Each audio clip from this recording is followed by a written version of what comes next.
Welcome to a brand new episode of Daniel Cormier TV, brought to you by Total Wireless, the official wireless provider of UFC. They're in your corner with unlimited 5G data that will not slow you down. Daniel Cormier!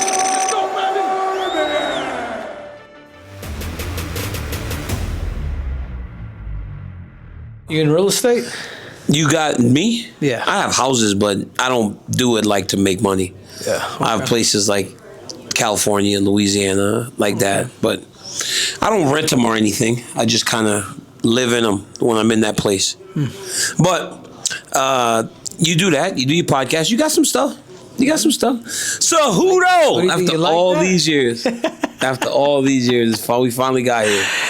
It's a trip, dude, right? From that 16-year-old kid at the training center. Yeah. Can you believe that? You know? And then, I've done a lot, bro. Time goes fast. I'm actually surprised that I've been in this game for this damn long. Time goes fast. Man. Time goes fast, though, right? You know? Think back to being 16, getting to the training center. To think fast forward all these years, it's like time just flies. Yeah, it really does, bro. It really does. There's a song, dude, in Brazil. It's called I think it's called The Bullet Train, but it talks about how life goes so quick. Before you know it, dude, you got grades like DC. Look at my face, dog. Jesus Christ, Henry. Thank you for checking in, guys. Henry Cejudo fights in his final fight this weekend at UFC 323 against Payton Talbott.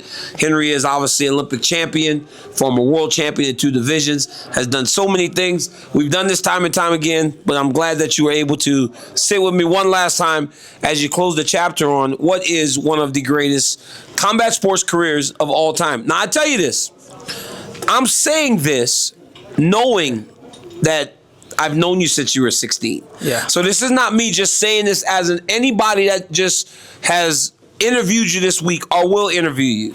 I've seen the journey, and I'm saying that, knowing that whole journey. Yeah. One of the greatest combat careers I've ever seen, man. Yeah. Yeah, no, I appreciate DC, and it's I think because we came from that wrestling pedigree to where winning the U.S. Open, cutting all that weight, going overseas, doing the whole 9. Like that was, to me, that's been the biggest grind. Yeah. Even though I was young at that time, but now that I'm a little older, it's almost like I feel like there's more gratitude, man. Like I'm able to say thank you to my coaches, my training partners. Like, hey, man. The time that because you said it, time flies so, like the time that they leave from their families to be with you. Yeah. It means a lot to me, man. I just been feeling that shit this whole week. Yeah, but for like a couple of weeks. It's sad too, you in your room crying by yourself like shit, because you know why? I think when it starts to dawn on you that the one thing that has been constant in your life is stepping across the line from another person and competing against them. Yeah. From wrestling to fighting. You've always done that. And it's hard to replicate that whenever you don't have it anymore. You can do business deals and you can do other things, but it's hard to replicate that feeling of competition, especially when that's the fire that burns inside of you. Like when you think about Saturday night and you think about the gratitude and all of the looking back that you probably have been doing, how do you anticipate what life will look like after it's done? Yeah, no, I if anything, I feel good about it. I really do, DC. Like I've been, I'm in real estate, so I own currently about 15 properties. Mm-hmm. Obviously, I do the, pound for pound with Cormier. Good. That it's great, man. It's, we're diversifying. I also have my, the content that I do, where I feel like I make pretty good money, man. Just breaking things down and whatnot. I feel good about it. I think if anything that I want to give back, man, to a lot of these legends. One of the things that Kevin Jackson, Olympic champion, who's our coach, Olympic team. And after I won the Olympics, I remember he told me this, and it meant the world to me, because, the same reason why I even sent you a message when I was training with John. I was like, hey, remember what Kevin Jackson said? Legends always take care of legends. Mm-hmm. So I always took that to heart, because I get it, because it's like, you being a champ, 2-time Olympian, like, bro, like those people who have truly sacrificed, like if they don't understand business, branding, sales, like you got to be able to help them. Yeah, they will get taken advantage of. Yeah, a little bit, but I think sometimes people, they just don't recognize, so they get put in. That's why you see a lot of those like legends. They're just getting rolled out to freaking They go sign some cards every now and again. When there's just so many more options out there. There are a lot of things out there for people that have done great things. Yeah. And if there's someone they can call and go, hey, how do you get about doing that? Yeah. You want to be that person that kind of guides them in the right way. Exactly. And because, dude, I mean, just think about how many people are probably like little autograph thing that you're talking about. Like, man, Daniel, you're able to understand your ability to look. I mean, you're gone a lot. Yeah. But you're working and you're making money. You're providing for your family. Not everybody has that. And I feel like I'm taking it upon myself to be able to, to give back in that sense. Yeah. One thing I read, or I watched a video where you said when you made the Olympic team, you were celebrating, and Terry Brand slapped you and said, "This is only a qualifier." Perspective, but it was perspective. Well, you're there. Everybody told you. I know. Like the next day, I think you dropped down to your knees. What? Slapped the shit out of you. It's perspective, though, right? Perspective. Yeah. Keeping everything in line, knowing what's important, the goals, everything out in front of you. How much have those lessons been able to follow you through this career, which ultimately have been just an unbelievable career? And I don't like doing this. Like, I don't love that we're talking career when you have a fight coming up this weekend, which we will discuss. But it's like when you've done what you've done, I feel like we have to lay the foundation for how big the moment Saturday night is going to be. Yeah, no, for sure, man. I just think back and think of everything that Brands and Kevin Jackson, like it goes back to even my childhood, going back to what it was like with my childhood coaches and how I started wrestling, like the whole 90s. Like when I first started wrestling, bro, I couldn't afford shoes. Like I was literally on sneakers. And then somebody recognized me. My coach did. And he was like, man, this kid is good. Like, so he ended up giving me his daughter's shoes. And I would legit be in my house because I slept on the couch the majority of my damn life, and I would just look at the shoe and just keep looking at them. Like, they were awesome. And they were used. But they were yours. Yeah, but they were mine. I was like, oh shit, I got wrestling shoes. And they were Adidas. So I was like, dude, these are awesome. Yeah. Just looking back at all that, man, and even like getting slapped by Terry right after I made the Olympic team, like that's, I appreciate the adversity and everything that I've gone through, quite honestly, man, because even getting poked in the eye, like, it's taught me a lot of shit, man. You know what I mean? It's giving me a lot of different emotions to where I'm able to teach my kids one day to be like, dude, it's okay. Like, it is what it is. It is what it is. It is what it is. Isn't that crazy, though? It's as simple as that statement is. It's kind of the truth. Like, if you can live like Max like that, it's kind of like, it makes it better. I want you to talk to me, though, about this, right? You went from the highly touted prospect to the champion to now a guy that's fighting in his retirement fight. Talk to me about the differences of those stages in the UFC. Where it blows, dude. Isn't it? Like, talk to me. You had it right, dude. See, I wish I would have been a little more lovey-dovey with Dana. But, it's a trip. You've always had that relationship. Yep. And I think that's somewhere where I'd always say, like, I talked to Kamaru, dude, that keep it. Like, I kind of went off the deep end, fucking talking shit. You know what I'm saying? Like, doing the whole 9. Dana Ball. Like, I get cringy, but I kind of like teasing the boss a little bit, even though I respect the crap out of him. And I think that's big, man. And I think that's something that you've done very, very well. And I tell this shit to Kamaru, dude, all the time. Don't fight with the boss. Don't fight with the UFC, man. Keep it, be like Daniel. In that sense. But being contender and, not even contender, being the top 10, like, I don't like it, dude. I really don't. And that's partially even the reason why I don't even want to be in it. Because to me, I have that Terry Brands mentality. I had it since I was a kid, man. It's all or nothing. Yeah. And I don't know if I don't want to take my time to get back to that title when I already had a couple opportunities and I shit the bed on both of them. You know what I'm saying? So that's what it is. And then, at this point, when you're a contender, it's like, I don't have an option. I can't say no. You know what I'm saying? Like, dude, Payton's a friend of mine. The UFC offered me, we got to fight. It's the same thing in wrestling. Like, dude, I've wrestled so many of my good friends. Yeah. It just becomes personal Saturday night. Yeah. But that obviously sets you up for that, right? That wrestling allows you to know that there's a difference between friendship and business. Getting to Payton Talbott. He's young, man. He's a young, hungry kid. And in most cases, Henry, right, when a guy is on his way out, the young guy gets an opportunity to try to take the shine from him. When you get that, right? When you get that, are you like, does it piss you off? Because again, again, you, as the guy that became the double champion, had to do that to people and show them the door. But again, that's the journey, right? That shit goes in a circle, man. You go from the prospect to the champ, but when you're going to become the champ, you got to get rid of some of the guys that were there before you. Yeah. Are you pissed off when you get that guy as the opponent and go, no way he's gonna boost himself off of me? No, not really, bro. I kind of I like it. I like the pressure. They had asked before about what do you want your last fight to be? He's like, give me somebody young and hungry. Like, that's typically how it is, and I knew they were going to do that. Yeah. So I've already kind of manifested it, too. I just didn't know it was going to be Peyton, which I kind of had an idea, too. Like, I'm willing to say yes to anybody. You know what I'm saying? So it's part of the game, and I don't like it, to be quite honest with you. I don't... It's not that I don't like it. I don't like being in the top 10. Like, that's not me. You know what I'm saying? Like, that's not me, dude. It's either one or nothing. Well, you know what I said when I retired? They said, well, is this going to be it? I said, well, I'm not fighting for the belt anymore. Yeah. I'm done. Yeah, so you get it. And there's rarely, like, oh, you could keep going. I could physically, dude. I feel good. I had a great camp and whatnot. But it's just not the drive of trying to become the best in the world, knowing what you have to do, and then having young kids.